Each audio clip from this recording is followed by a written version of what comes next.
ये कहानी कुंडलपुर गांव की है, जहां एक पढ़े लिखे असफल लड़के की कोशिश ने पूरे गांव को गरीबी और भूखमरी से बाहर निकाल दिया। बात उस समय की है जब किसानों के पास खेती के पर्याप्त साधन नहीं थे, जिसकी कमी के कारण गांव में रहने वालों का जीवन संकट में था। इसी गांव में ही मोहनलाल नाम का किसान रहता था। उसका कृष्णा नाम का एक बेटा जो शहर में पढ़ाई करने गया था, लेकिन उसकी नौकरी न लगने के कारण उसे गांव वापस आकर अपने पिता के साथ मजबूरी में खेती करना पड़ रहा था। कृष्णा अपनी जिंदगी से खुश नहीं था। उसने अपनी पढ़ाई को लेकर बड़े बड़े सपने देखे थे, लेकिन आज वह अपनी जिंदगी से हताश हो चुका था, क्योंकि बहुत कोशिश करने के बाद भी खेती में कुछ खास आमदनी नहीं हो रही थी। कृष्णा के पिता मोहनलाल तंग होकर अपने खेत बेचने की बात कह चुके थे। कृष्णा अपने पिताजी की हालत देखकर अपने आप को मन ही मन कोस रहा था कि इतना बड़ा होने के बावजूद वह इस लायक नहीं बन पाया कि अपने पिता की संपत्ति बिकने से बचा सके। कृष्णा एक दिन इंटरनेट पर वीडियो देख रहा था कि अचानक उसे एक विदेशी फल की खेती का शॉर्ट वीडियो दिखाई देता है, जिसे देखकर उसकी आंखों में खुशी की चमक आ जाती है। वह अपने पिता से जाकर बताता है कि उसे शहर जाना पड़ेगा ताकि कृषि अनुसंधान केंद्र से उस खास विदेशी फल के बारे में जानकारी जुटाई जा सके। इस बार वह अपने खेतों में उसी विदेशी फल की खेती करना चाहता है। मोहनलाल अपने बेटे पर बहुत भरोसा करते थे, इसलिए वो उसे शहर जाने की इजाजत दे देते हैं, क्योंकि वह भी अपने हालातों से वाकिफ थे। उन्हें अपनी लाचारी से उबरने का कोई रास्ता नजर नहीं आ रहा था। कुंडलपुर गांव की मिट्टी की उर्वरक क्षमता कम हो चुकी थी, इसलिए वहां अनाज की खेती करना मुश्किल हो रहा था। कृष्णा शहर पहुंचते ही कृषि अनुसंधान केंद्र के वैज्ञानिकों से मुलाकात करता है, जहां उसे पता चलता है कि वह विदेशी फल सूखी जमीन पर कम से कम पानी में भी उत्पादित किया जा सकता है और अंतर्राष्ट्रीय बाजार में उस फल की कीमतें भी बहुत ज्यादा है, लेकिन उसे समुद्री मार्ग से ही मंगाया जा सकता है और उसे आयात करने की मात्रा कम से कम 50 एकड़ जमीन के अनुसार ही होना चाहिए। इस बात से कृष्णा सोच में पड़ जाता है, क्योंकि बहुत कोशिश करने के बाद भी उसके पास सिर्फ 5 एकड़ जमीन की व्यवस्था हो सकती थी। अब कृष्णा के सामने बहुत बड़ी चुनौती खड़ी हो चुकी थी। उसके सामने दो ही रास्ते थे, या कि गरीबी और भूखमरी से बचने के लिए अपने खेत बिकने दें और या फिर 50 एकड़ खेत का इंतजाम करें। कृष्णा अपने गांव लौटते ही गांव के सरपंच से मिलता है, जहां वह उन्हें सारी बात बताता है। गांव के सरपंच अपने कुंडलपुर की हालात से वाकिफ थे।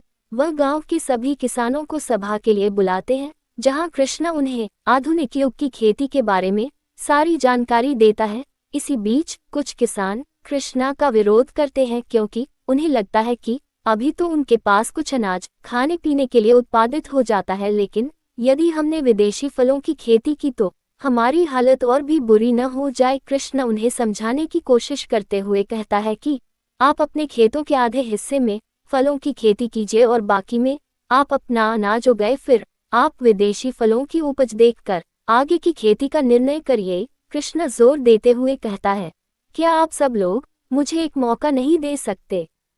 तभी गांव के सरपंच किसानों से अपनी जिम्मेदारी पर विदेशी फल की खेती करने का समर्थन करते हैं। सरपंच के भरोसे पर सब किसान कृष्णा का साथ देने के लिए तैयार हो जाते हैं। कृष्णा सभी किसानों का समर्थन पाते ही खुश हो जाता है और कुछ किसानों के साथ शहर के लिए निकल जाता है, जहां सभी अपने अपने खेतों के हिसाब से पैसे जमा करते हैं और एक आयात निर्यात कंपनी की सहायता से विदेशी फलों के पौधे और खाद्य सामग्री आयात करने का ऑर्डर दे देते हैं।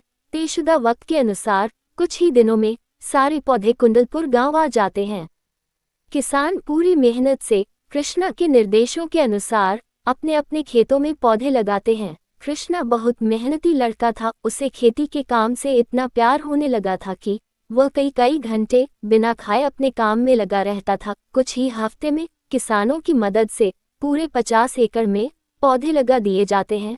गांव के लोग अपनी बड़ी उम्मीदों से खेतों की तरफ निहार रहे थे। हालांकि उन्होंने खेती से फायदे की इच्छा तो खो ही दी थी। उन्हें बस इंतजार था कि जितना उन्होंने लगाया कम से कम उतना तो आना ही चाहिए, वरना इन्हें अगले साल के लिए अनाज की खेती की व्यवस्था करना भी मुश्किल हो जाएगा। 3 महीने होते ही पौधों में फूल आना शुरू हो जाते हैं, जिन्हें देखकर कृष्णा को बहुत खुशी होती है। उसे लगने लगता है कि उसकी कोशिश रंग ला रही है, क्योंकि इन फलों की यही सबसे बड़ी खासियत थी कि 6 महीने के अंदर ही ये पेड़ अपनी सर्वोत्तम गुणवत्ता तक पहुंच जाते हैं और फल देना प्रारंभ कर देते हैं।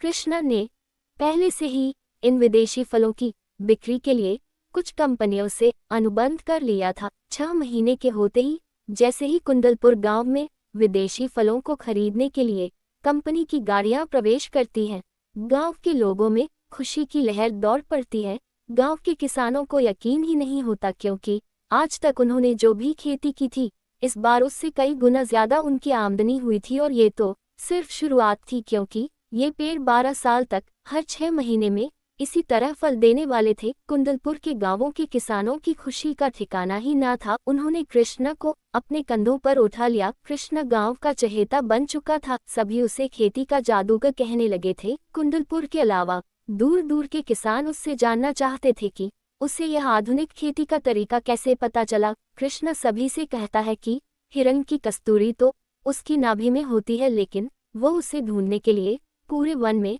सारी जिंदगी भटकता रहता है। वही हालत हमारी होती है। दरअसल पृथ्वी पर मौजूद भूमि कई तरह का उत्पादन कर सकती है, लेकिन शिक्षा का अभाव होने की वजह से हम किसानों को ये बात पता नहीं चल पाती कि कम पानी या बंजर जमीन में भी अच्छा उत्पादन किया जा सकता है।